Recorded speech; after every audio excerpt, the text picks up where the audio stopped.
Former President George H.W. Bush passed away this past week at the age of 94. His legacy in the presidency began here in this state, and we look back and remember George Bush on this edition of Iowa Press. Funding for Iowa Press was provided by Friends, the Iowa Public Television Foundation, the Associated General Contractors of Iowa, the public's partner in building Iowa's highway, bridge, and municipal utility infrastructure. I'm a dad. I am a mom. I'm a kid. I'm a kid at heart. I'm a banker. I'm an Iowa banker. No matter who you are, there is an Iowa banker who is ready to help you get where you want to go. Iowa Bankers, allowing you to discover the genuine difference of Iowa banks.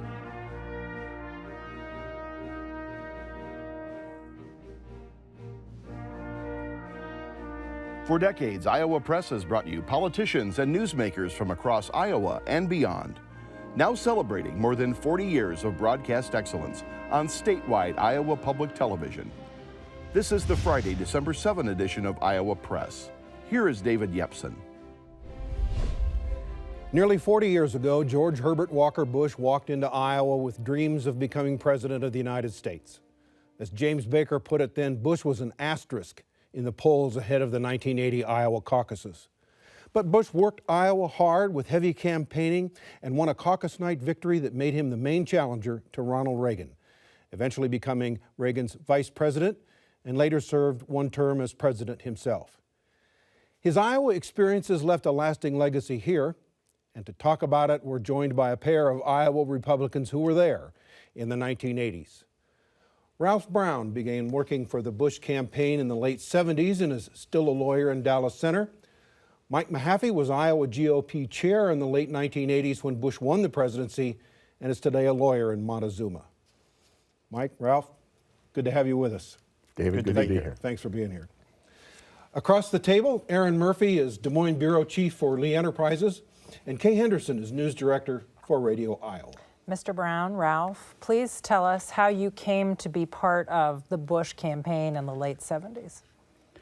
A lot of it goes to the fact that as George Bush started thinking about running for president, he had two best friends in Iowa, Mary Louise Smith, the former national chairman, and John McDonald, the national committee man. John was my law partner. Through them, I got to know George Bush. I first met him in September of 1978. He was in Des Moines for a Masonic group dinner. I scheduled a press conference that day, which wasn't attended very well because Ronald Reagan was in Marshalltown that very same afternoon. But George Bush started meeting people, seeing people, and the end of February of 1978, Mary Louise Smith, John McDonald, George Whitgraff from Cherokee, others, there were 8 of us, met in my living room, and we decided that we would be supporting George Bush. We decided George Whitgraff should be the chairman. In March of that year, March 13th, Mary Louise and I drove to Denison, where George Bush was speaking. George drove down from Cherokee, met with George Bush. Mary Louise said, "George, meet your chairman, George." And from there, we put together a grassroots campaign in Iowa. Mike, you were a Bush supporter. How early did you sign on to the campaign? Well, here's the interesting thing. Ralph and I have known each other for 50 years. In fact, before I married to my one and only wife, Patty, we lived together when I was working for Fred Schwingle in 1970. And who was Fred Schwingle? He was a Republican congressman from the 1st Congressional District of Iowa at the time. So in the late 70s, in 1978, I set up my own law practice in Montezuma and ran for county attorney and became the county attorney.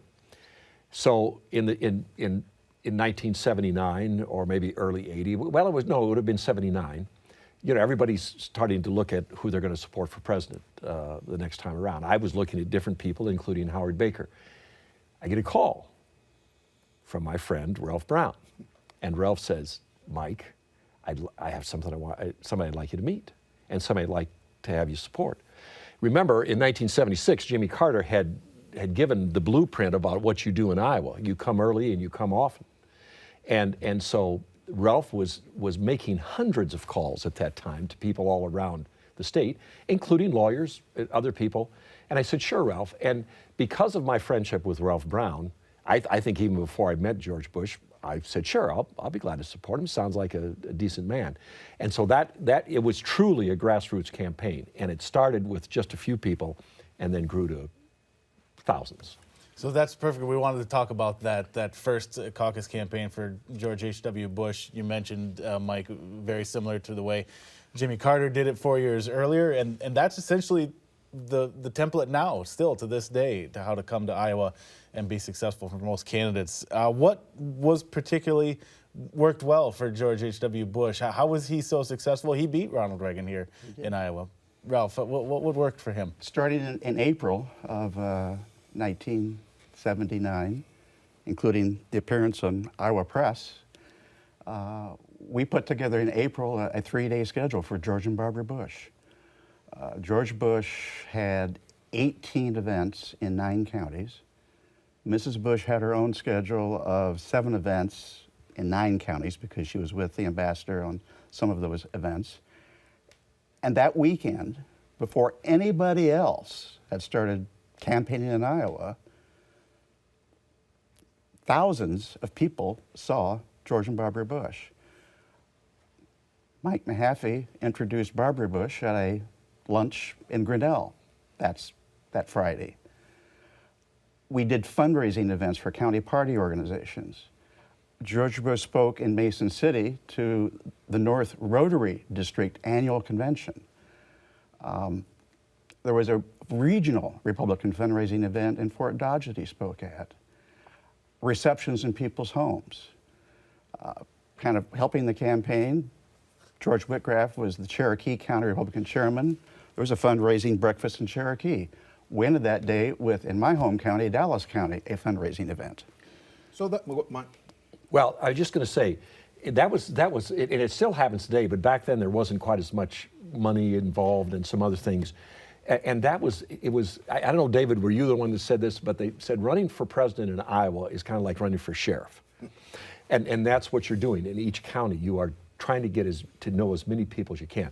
One of the things I told Ralph before we came on here, people really liked George H.W. Bush. They loved Barbara Bush. Ralph, you mentioned Mr. Bush's appearance here on the show, and they've dug into the golden oldie vault around here and show a little clip from that show. Why should Iowa Republicans go to the precinct caucus and be for you as opposed to Ronald Reagan, who's got much better name identification? Great question, and that's exactly the kind I like to answer because you're not asking me to put a label on myself.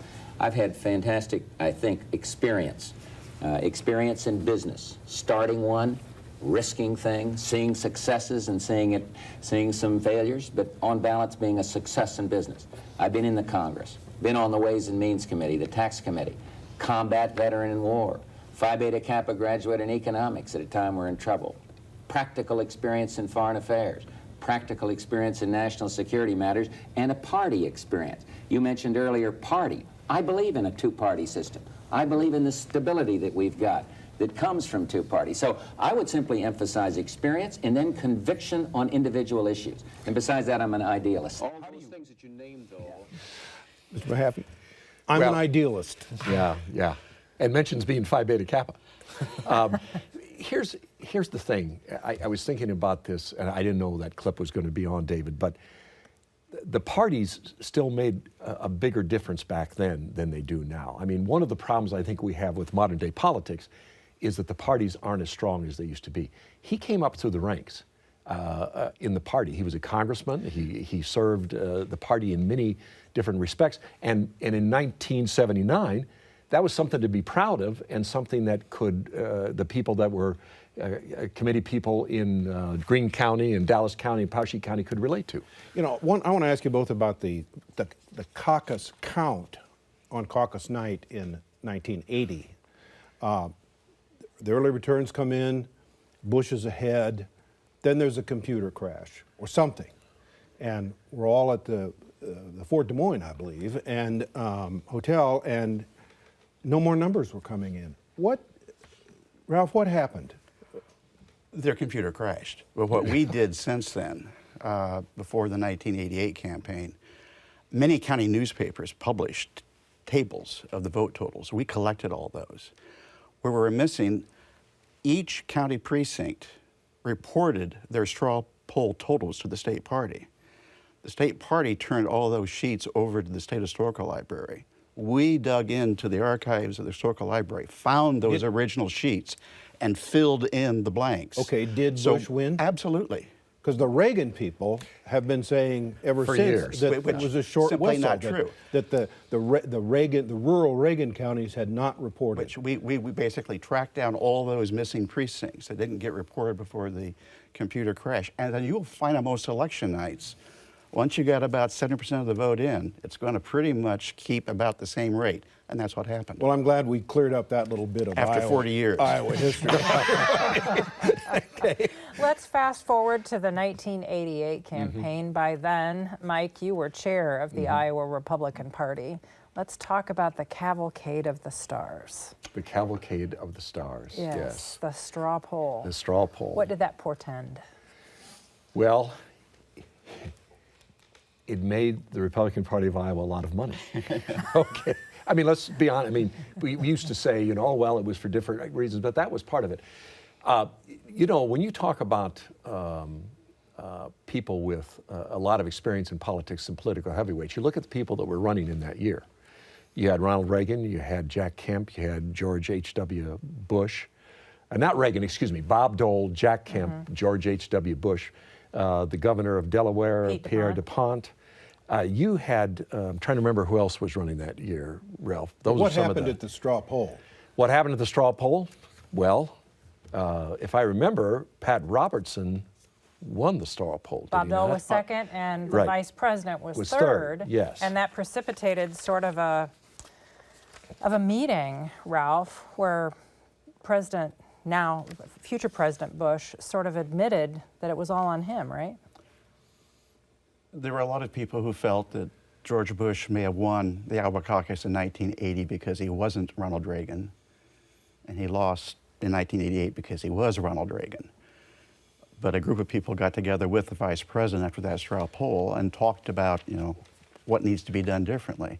You know, is there a problem with you being too closely aligned with the Reagan administration? And George Bush said, hey, this is me. It's all on me. Absolutely, that's right. So you fast forward to caucus night, and eventual President Bush finishes third behind Bob Dole and Pat Robertson. What happened between 1980 and 1988, going from winning Iowa to finishing third? What happened that the Iowans wanted to go in a different direction? In 1988, you had Bob Dole, Iowa's third senator. Starting in 1978, the Robertson people really started organizing counties. We started seeing the Christian coalition come into force. By 1987, 1988, that had become a very formidable force in Iowa. Mike, what did the farm crisis do? Oh, I was just going to mention that, David. It had a lot to do with that. In 1984, when President Reagan was running for re-election, he knew he was going to win in a landslide, but there were a handful of states that they were concerned about carrying. The Saturday before the election, he had a huge rally in Winterset, Iowa, because Iowa was one of those states that they were concerned about not winning. They ended up winning Iowa, but it was closer. Farm crisis had a lot to do with that. Those were very difficult times. In some areas of rural Iowa, there was a hollowing out of farms and those that were related to agricultural products and whatever, and that was a very difficult time. Back to what Ralph said about Bob Dole. Bob Dole was from Kansas. Bob Dole understood agriculture, and he was Chuck Grassley's best friend.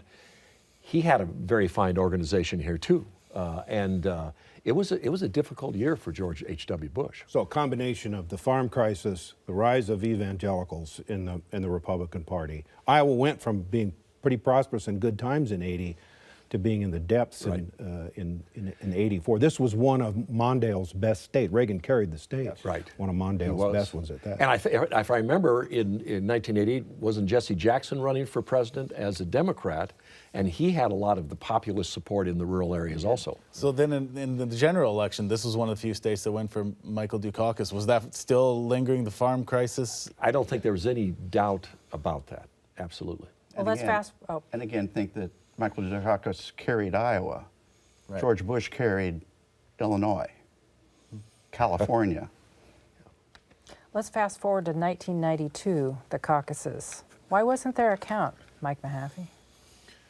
Well, I wasn't the I wasn't the know, chairman at that but time. why was there not a count? Pat Buchanan had not declared before the I caucuses think that's right. in I think that's 1992. right. Thanks for helping me out there. I wasn't quite sure. I wasn't sure what the answer was, Kay. Yeah, but The people president was knew not he was opposed. going to run. There was no straw poll There was no conducted. straw poll. He had not announced. Well, so let's clear up another piece of Iowa political history. Did the Bush people at the Central Committee choke off the idea of a straw poll because they knew that Bush would be embarrassed by it? I think the Central Committee simply had no plans for a straw poll. I don't think there was any discussion of ever having one. Right. And you remember, we had George H.W. Bush was a sitting Republican president at that time and had been very active in the party. He knew a lot of people in the party. So I think what Ralph says is true. He just decided not to have one. And then again, we look ahead to the general, and President Bill Clinton won this state. What happened there for George Bush in Iowa in 1992? Well, there was a period of time in Iowa, I think beginning in 1988, where until 2016, the only Republican that carried the state of Iowa in a presidential race was George W. in 2004. That's right. And so this state was really trending, as we like to say, it was trending blue for quite a while there. And then from 2012 to 2016, there was obviously a big swing from Barack Obama winning by 7 or 8 points to Donald Trump winning by 9. Mike, there was also something else that was going on at work in that 92 campaign, and that was the wimp factor. How did Bush, decorated World War II pilot, get caught up in an image that he was a wimp or somehow weak? I think part of that may have been because of the tax increase, the read my lips, no new taxes. It was a shameful thing because honestly, there isn't anybody that deserved that derision less than George H.W. Bush, the youngest pilot in World War II. And Ralph, so let me get, it's your sense that Bush was seen as not understanding Iowa's problems as well as the guy from Kansas, right, or somebody else. You had the growth of the rise of the power of the evangelicals, the hard economic times. The hard economic times really made a big difference. Let's talk about the Bush family legacy. George W. Bush ran and won the Iowa caucuses in 2000 and then narrowly won the state in the general election. Jeb Bush ran for the 2016 nomination and did not do well here at all. Why is that, Ralph? Has the party moved on from the Bush ideology? It's an entirely different time, yes, than 1980 or 1988. The party is different. The country is different. And people were not looking in 2016 to experience or background, and they went other directions. Mike, Ross Perot hurt Bush nationally and here too. Oh, absolutely. What got it? 19% of the vote. Right. Yes. And is that leading up to Kay's question about the party today? The Perot people are still around, aren't they? They're called Trump supporters. Yeah, I think many of them are. And again, some of that goes back to the question of NAFTA and free trade, which is, the Republican Party has been the party of free trade since we learned our lesson basically with the tariffs back in the 90s. Smoot-Hawley, yes, thank you, in the 1920s. But things changed Ralph's right, things changed in 2016. You look at the fact that Hillary Clinton carried 6 counties in 2016 in the state of Iowa. You look at Jasper County, Newton, stronghold for Democrats for years. It went from, there was a 25% swing from 2012 to 2016. It went from 7 points for Barack Obama to 18 points for Donald Trump. Those people weren't all what you'd call traditional Republicans. In fact, many of them were not. So to that point, just how much has the Republican Party changed? Would a candidate in the style and the mold of a George H.W. Bush, could he win in today's Republican Party, Ralph? No. Why not? Just because the times have changed. People are looking for different attributes than deep knowledge, deep experience. I mean, we should be asking our candidates, what has been your experience? What have you done? And people are more concerned about, what are you going to do for me tomorrow? Mike, do you agree? I do agree, and part of the problem there is the kind of temperament that we seem to be looking for in candidates now as compared to maybe 20 or 30 years ago. George Bush, was very much, Christopher Buckley said earlier this week when asked, how would you characterize him? He was a Christian gentleman, and he truly was. He was a person of strong faith, not wearing it on his sleeve, but wearing it at his heart and in day-to-day actions, but he was also very much a gentleman. Now, he could play rough and tumble politics, but the civil discourse, the way that he liked to talk about things, is far different than it is today. Ralph, take us inside and introduce us to a George H.W. Bush that not very many people in Iowa ever met. Do you have an anecdote that sort of encapsulates who he was as a person and why he was successful in Iowa? I think it tells a lot about his character. The night before the 1980 caucus, Sunday night, January 20th, 1980, my law partner's wife, Barbara McDonald in Dallas Center, prepared a meal for the McDonalds and the Bushes and me. We had a delightful dinner on the McDonald table. When we got done, George Bush got up, picked up the dishes, and carried them back to Barbara's kitchen. And I talked to a reporter just the other day who said, that's what my dad would have done. And that's the way George Bush introduced himself to Iowans, and Iowans really saw this as a family. Marvin Bush moved to Iowa. Jeb Bush spent days and days Western in Iowa. Iowa in particular. Neil Bush, who actually spent most of his time in New Hampshire, came to Iowa. George W. Bush came to Iowa. It was a family affair in running for president in Iowa. Mike, do you have an anecdote about behind the curtain? Yeah, one of the things I was thinking about is, when you live 94 years and extraordinary years like he did, so many different things can happen in your life. Shortly after I became chairman, I went out to Washington, D.C., and I had a chance to meet with him in his office. A couple of things from that. It was Rich Bond, who was the National Committee chairman, John McDonald, the vice president, and me. And then there was somebody else that came into the room, and I said to Rich Bond, who's that? He said, that's George W. Bush. I said, oh, is that? He said, that's one of his sons. He said he's been involved in baseball with the Texas Rangers, but he's starting to get interested in politics. So I have a picture there with George W. and H.W. And so I get to talking to the vice president, and we talk about baseball. I said, I'm a big baseball fan. I understand that you met Babe Ruth. He said, I did.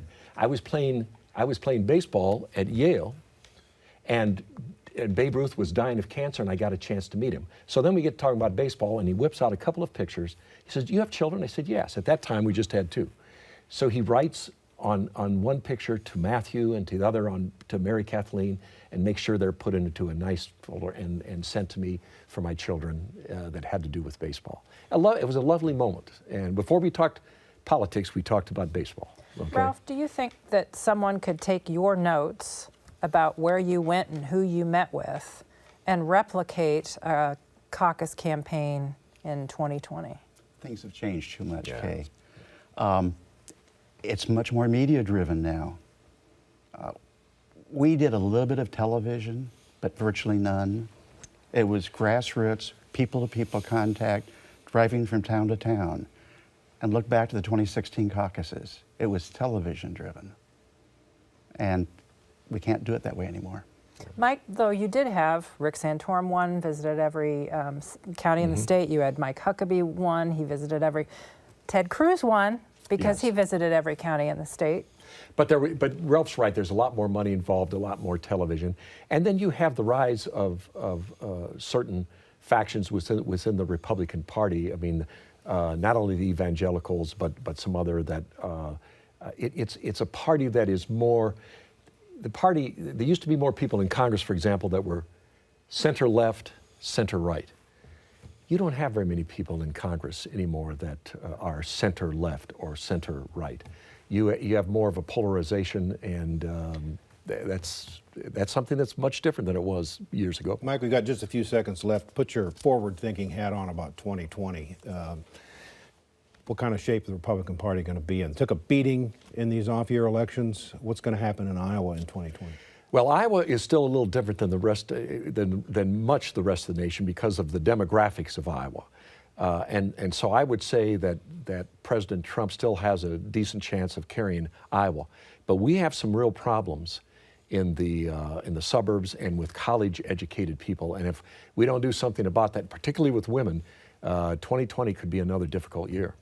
And I'm out of time, Mike and Ralph. Thank you both for being here. We'll have you back to talk more about 2020. Thank you very much for sharing these stories of a real piece of Iowa political history that George Herbert Walker Bush meant to this state. Good to see you, Ralph. Thank you. And thank you for joining us. We'll be back with another edition of Iowa Press next week. You can catch Iowa Press at 7:30 Friday night on our main IPTV channel, and again Sunday at noon, with another broadcast Saturday morning at 8:30 on our .3 World channel. For all of us here at Iowa Public Television, I'm David Yepsen, and thanks for joining us today.